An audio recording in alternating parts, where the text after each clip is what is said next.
अपने विचारों पर ध्यान दो, क्योंकि वह तुम्हारे शब्द बनेंगे। अपने शब्दों पर ध्यान दो, क्योंकि वह तुम्हारे कर्म बनेंगे। अपने कर्मों पर ध्यान दो, क्योंकि वह तुम स्वयं बनोगे। गलती उसी से होती है जो मेहनत से काम करता है। निकम्मों की जिंदगी तो दूसरों की बुराई खोजने में खत्म हो जाती है। इज्जत इंसान की नहीं होती है, जरूरत की होती है। जरूरत खत्म तो इज्जत खत्म।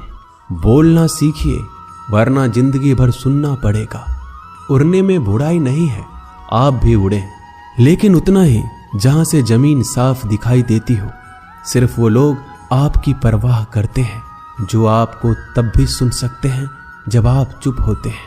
चिंता उतना ही करिए जितने में काम हो जाए, उतना नहीं कि जिंदगी ही तमाम हो जाए।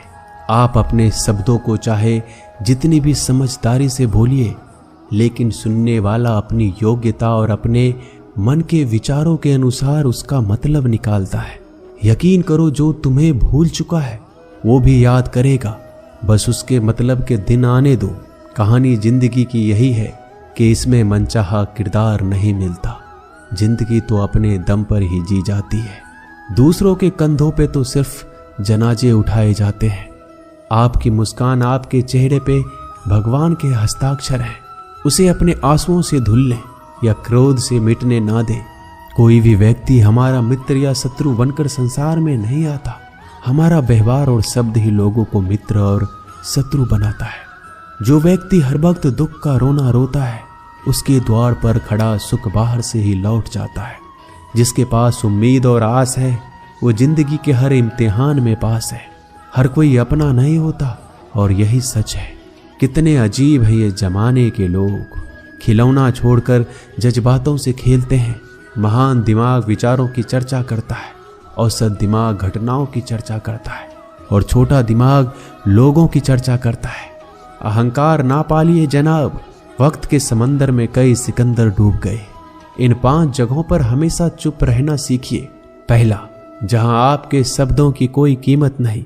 दूसरा, जहां बोलने के बाद आपको पश्चाताप ना करना पड़े। तीसरा, अगर आपके बोलने से किसी का दिल दुखता हो।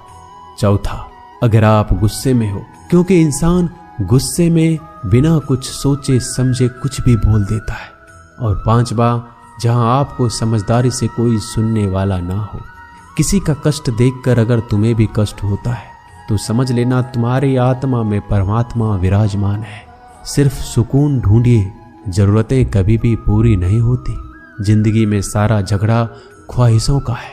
ना तो किसी को गम चाहिए, ना किसी को कम चाहिए। जिसके इरादे हमेशा साफ होते हैं, कई बार लोग उसी के खिलाफ होते हैं। जो तुमसे तंग आ जाए उसे छोड़ दो, क्योंकि बोझ बन जाने से याद बनना बेहतर है। झूठ की खरीदारी ज्यादा दिन तक नहीं टिकती।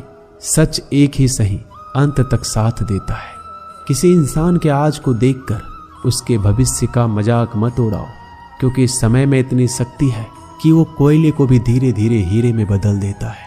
समय जब फैसला करता है तो गवाहों की जरूरत नहीं पड़ती। इंसान का काम तमाम करने वाला शब्द है। कल करूंगा, ना तो अधिक बोलना अच्छा है, ना ही जरूरत से ज्यादा चुप रहना। जैसे बहुत अधिक वर्षा होना भी अच्छी बात नहीं है, और बहुत अधिक धूप भी अच्छी नहीं होती। विचार कीजिए, हमारा जन्म हमारी मर्जी से नहीं होता, ना हमारा मरण हमारी मर्जी से होता है। इस जन्म मरण के बीच में होने वाली सारी व्यवस्था हमारी मर्जी से कैसे हो सकती है। जिंदगी में हर मौके का फायदा उठाओ, पर किसी के मजबूरी का नहीं। अगर जिंदगी मौका देती है तो धोखा भी देती है। जिंदगी की सबसे अच्छी दवा है जिम्मेदारी। एक बार पी लीजिए साहब, जिंदगी भर थकने नहीं देगी। जीवन में प्रयास सदैव कीजिए। लक्ष्य मिले या अनुभव, दोनों ही अमूल्य है। जिंदगी में तकलीफें तो हवा के झोंकों सी होती है, जो आती है और चली जाती है, पर ये जब जब आती है तो सभी के नकाब उतार कर जाती है। जो आपने सोचा है जरूरी नहीं कि वो मिल जाए, मगर जो भगवान ने सोचा है वो आपको जरूर मिलेगा। इंसान कर्म करने में अपनी मनमानी कर सकता है, मगर फल भोगने में अपना वो होता है जिसके साथ बातें खुलकर की जा सके। ना कि संभल कर मनुष्य अहंकार और गलतफहमी के कारण महत्वपूर्ण चीजों से दूर रहता है।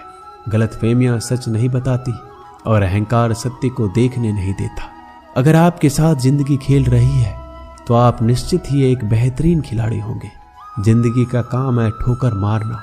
बिखरना है या निखरना है ये तो आप पर निर्भर करता है। आज तुम्हारे जीवन में कितनी मुसीबतें हैं इससे कोई फर्क नहीं पड़ता। फर्क पड़ता है तो बस इस बात से कि तुम उसका सामना कैसे करते हो। मनुष्य को इस संसार में जो भी मिला है उसमें उसको खुश रहना चाहिए। जो नहीं मिला है उसके लिए दुख नहीं मनाना चाहिए। इंसान ने जितना उसके लिए सोचा है भगवान ने उसके लिए उससे ज्यादा सोच कर रखा है। इसलिए कभी भी किसी चीज के बारे में चिंता मत करो। प्रभु श्री राम ने घर में विरोध सहा है, कान्हा ने भी समाज में बहुत सहा है और यह आपके साथ भी होगा। पर अगर इससे आप ऊपर उठोगे तो ही कुछ नाम बनेगा। दूसरों पर निर्भर रहने वाले लोग कभी खुश नहीं रह पाते। इसलिए इस लायक बनिए कि आपकी इच्छाओं का आप स्वयं पूरा कर सके। एक गांव में आग लग गई। आग बढ़ती जा रही थी। गांव वाले अपनी जान बचाने हेतु इधर उधर भाग रहे थे। एक चिड़िया ने इस दृश्य को देखा और अपनी चोंच में पानी भरकर आग बुझाने का प्रयास करने लगा। वो बार बार अपनी चोंच में पानी लाती और आग पर डालती।